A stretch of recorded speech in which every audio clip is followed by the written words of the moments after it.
comme motivation c'est qu'à intégrer le Festineuch.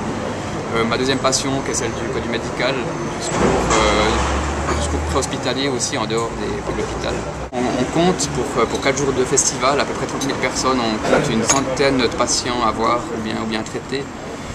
À savoir que sur la centaine, il y a un gros pourcentage, pour pas dire que le plus gros pourcentage de personnes qui viennent pour des douleurs à la tête, pour des céphalées, pour des petits malaises, pour des choses qu'on peut traiter assez rapidement avec un médicament, avec un petit traitement.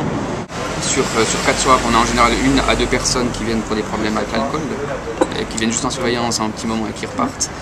Philippe, qu'est-ce qui te fait le plus peur pour Festineuch cette année? Ce qui nous fait toujours peur, c'est les mouvements de foule. Les gens qui peuvent vite être écrasés, être étouffés, et puis se relever dans un mouvement de foule est toujours très difficile, puis les gens les trouvent souvent plus tard, donc ça nous fait toujours très peur. Il y a une nouvelle tendance un petit peu qui s'appelle le mur de la mort. Donc ce mur de la mort, ça consiste à faire un vide un petit peu donc avec le public au milieu du... ça marche plus.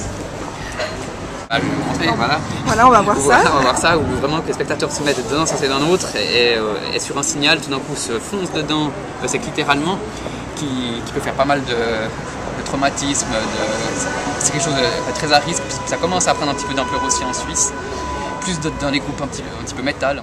Alors concrètement, en 2010, vous avez peur de qui? Alors concrètement, on pourrait dire qu'on a un peu peur de tous, parce que c'est toujours dur de prévoir un petit peu, on a nos petites idées. Pour résumer, plus un cancer bouge, plus il y a du monde, plus c'est un cancer à risque.